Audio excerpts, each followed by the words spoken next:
your chef's favorite. I'm James Grass. And today, we're at the Chickadee Room with Sabrine Dhaliwal. Hi, thanks for coming. Thank you so much for having us. We're shooting a chef's favorite cocktail special, and you were like the must-have bartender that I needed on this show. Sometimes I make a good drink. You make very good drinks, and I'm a big fan. Sabrine is the beverage director for Duke's, Chickadee Room, and future projects. We'll see. We'll see. She's also a brand ambassador for Moet Hennessy.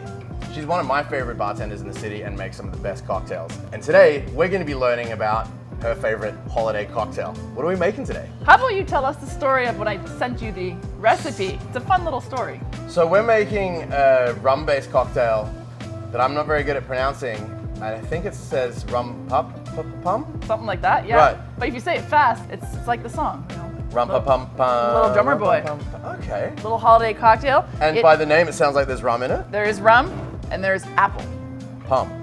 Rum pum. Pum. Easy cocktail. It's followed me around in my career. I made it at West when I first started bartending, so this is going back 2013, 2014. Yeah, wow. And I've brought it back every year because it's a fan favorite. All right, so it's a legacy piece. I think it's going to be a very yummy cocktail. I'll let you get cracking. I'll get out of your way. Great. Cracking, Awesome. see the egg pun?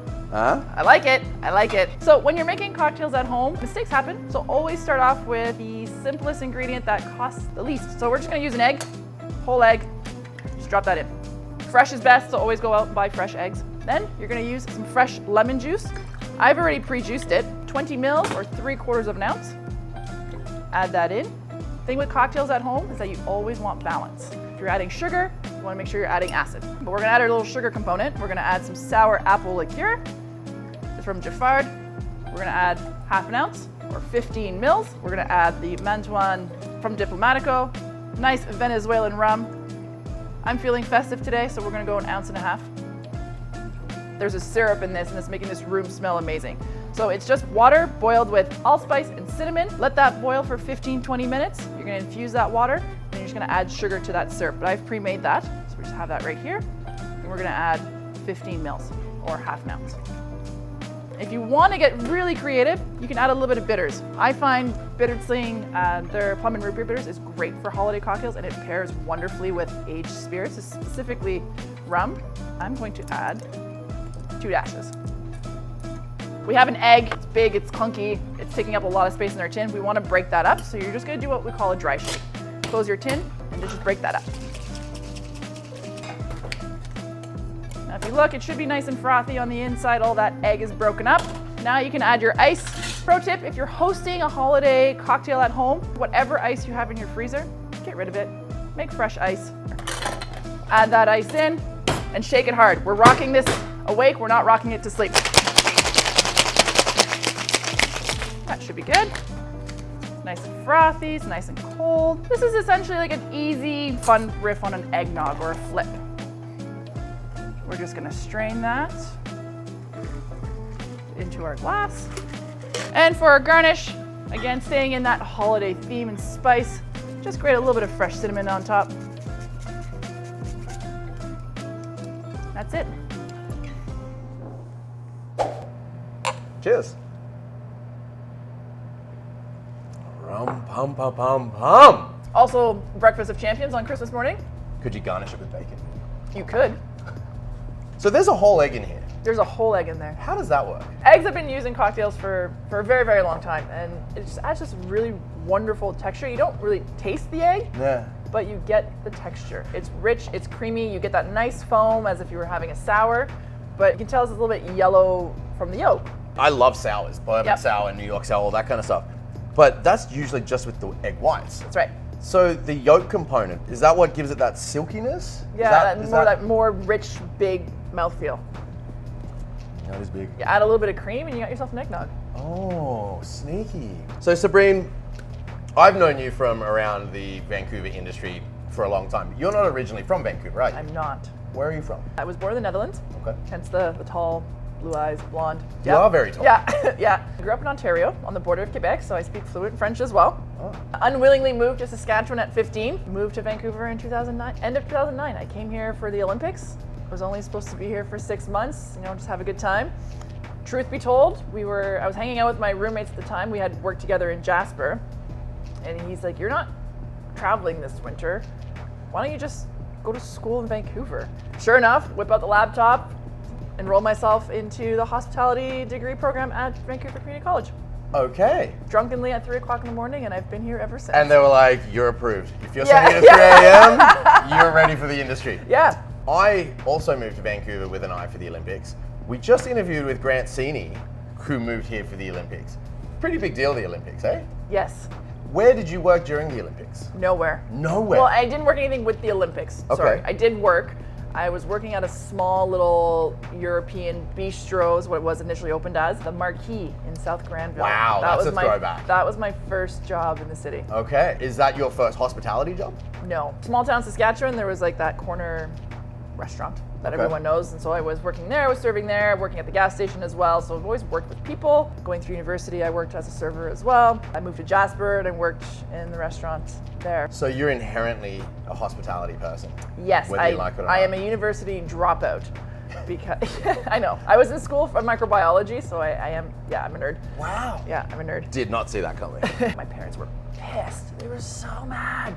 They're like, you have to go back to school, and I was like, I don't want to. I don't like that. I don't want to. Tell us a little bit about some of the places you worked at in Vancouver on your journey. So Marquis was my first job in the city. Right. I met David Wallowidnick because Wes was just up the street. Yeah. He would come down for a beer after service at times. Got it. So met him then. It was just like, yeah, sure, you're just a guest at the bar. Didn't really realize who he was. But he was the guy. I didn't know anything about cocktails either. While I was in school at VCC, they do this thing every week where it's like interview week where you can interview with all these hotels and restaurants and stuff, and they just like take their pick of the crop. Okay. Ended up working at the Hotel Georgia, the Rosewood. Ended up working at Reflections that first year, so that's how I met Robin Gray and late Derek Vanderhyde, and really got exposed to cocktails in that different classical level of like high-end cocktailing, not just your highballs. Working the patio at Reflections, there's 2 guests sitting at one of the tables, and this person asked me, she's like, can I have an aviation? I love aviations. I didn't know what it was. Okay. I had no idea what it was. I was like, I have no idea what that is, but I'm going to ask the bartender and I'll find out for you. I was very honest. I was like, so I walk over, I'm like, Robin, this guest sitting at this table is asking for an aviation. I don't know what that is, but can you make it? He's like, oh, that's my friend Lauren. Yeah, tell her we can, but I don't have any creme de violette. I was like, sure. Now I know her name, but I don't know what creme de violette is. So I run back, I was like, Robin says that we can make an aviation without creme de violette. And she's like, okay, that's great. I still had no idea what it was. Okay, sidebar. What did they use instead of creme de violette? That would be a Robin and Lauren question, if they remember. This Lauren, it's not Lauren Mode, is it? It definitely was. Wow. Yeah. She was impressed with my honesty of like, I didn't try to hide that I didn't know. Yeah, she'll call bullshit. She'll call bullshit, but it also can bite me in the ass. Also. She ended up reaching out to Robin to be like, hey, who was that server? She was great. I really liked her, her demeanor, honesty, and da-da-da. This is when Lauren was just starting off doing Bitter Sling bistros. And so Robin gives her my number. She reaches out to me, and she's like, hey, we met at Reflections, blah, blah, blah. Would you be interested in doing some fun catering stuff with me? We're doing cocktailing pair. Did she poach you? Did she poach you? It was a side hustle. Okay. It was a side hustle. It was like once every 2 weeks. Okay. So it was a lot of fun because I learned a lot. I met a lot of great people, learned about food and cocktails, and of course Jonathan, her now husband, was cooking, and he makes great food. He's an amazing chef. So that's how I started working with them, and she's like, I would love to mentor you. I was like, okay, this is great. So she was one of your original mentors too? Yeah, Wow. yeah, and still is. Yeah. So I started doing Bitter Sling bistros, and one day she runs up to me and she's like, Sabrine, I need to talk to you, And I'm just like freaking out internally. I'm like, I'm not late? Like, did I do something wrong? Am I getting fired? Like, what's going on? And she can be intense. She can be intense, and like in a very loving way. No doubt. And she's like, no. My friend David had one of his bartenders give their notice, so he has an opening behind the bar. Would you be interested? At West? At West. Wow. It was David Wallowidnick, who I had met 3 years prior to. Oh, hilarious. So it's like a weird circle. So Vancouver. Next day I call David, tell him that Lauren had told me about this opportunity. I would love to have an opportunity to have the interview. Wow. And he's like, yeah, great, come on in tomorrow. We had an interview. I started working here the next week.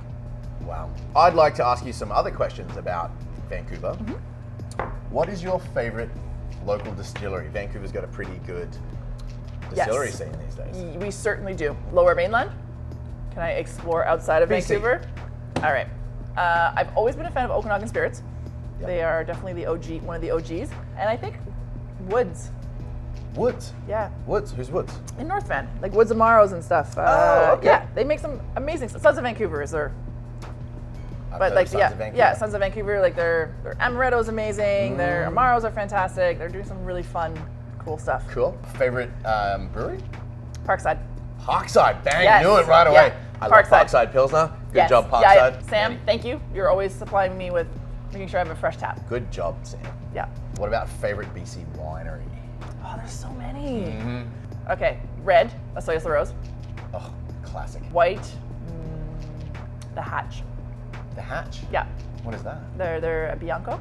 Okay. They're like, yeah, it's like a Like an Italian Pinot Blanc style. yeah. Super tasty. I buy so many bottles in the summer of just supporting local Yeah. wineries. Let's talk a little bit about restaurants. All right, What's your favorite place for a hungover brunch? I'm gonna go to my local because if I'm really hungover, I don't want anybody to see me. Got it. Brana's. Brana's. Yeah, so it's a small little family-run Greek restaurant on the seawall in Falls Creek. Down by. The Mahoney's Yes. and the Wicklow. Yeah, Oh, they do a sneaky brunch. they do do a sneaky brunch. Got it. What about your favorite patio in the summer? You've got a day off. Kiefer Yard was amazing when it was. Oh, I know. come on. I know. Special little venue. It was special. It was It was. cool. It was so cool. Like, why can't we have nice things? Why can't we have nice things? That's right. Okay, this is the toughest question and my favorite question Uh-oh. of every interview. If we were going to shoot you off into space and there was a very, very good chance Oh, that you're wow. never coming back, Okay. your final meal and your final cocktail, what would you do? Final meal. You're opening the first bar on Mars. Oh, all right. And you're never all right. coming back. And I'm never coming back. Never coming back. I'm never coming back. Bar Kismet in Halifax. Bar Kismet. Yeah. Never heard of it. What is that? The room is beautiful. The cocktails are amazing. Cooper Tarpdale worked there for a while. Okay, shout out to Cooper. Yeah, just amazing hospitality. Uh-huh. And is Bar there a Kismet. specific dish from Bar Their Kismet? menu is always changing, but whatever their local fish is of the day, like definitely. Okay. Yeah. I also prefer. I'm gonna get a lot of grief for this. I prefer East Coast oysters. Oh. And the final cocktail before we shoot you into space. A Vieux Carré. A Vieux. Yeah, and I want it made with Hennessy XO. I want it with Rittenhouse Rye, Yeah. Carpano Antica Vermouth, Okay. of course Benedictine, Yeah. and then Angostura and Peychaud's. Wow. Hey man, you're sending me off to space. I'm gonna have a good cocktail. We're gonna send you into space with rocket fuel yeah. in your blood. Yeah. Rum, pum. Right, exactly. Got it. Little drummer boy. Thank you so much for joining us today. Thank you. Thank you for having me. Like, subscribe, comment, follow us, and come down to Chickadee Room, grab a cocktail with Sabrine. Click on the next link.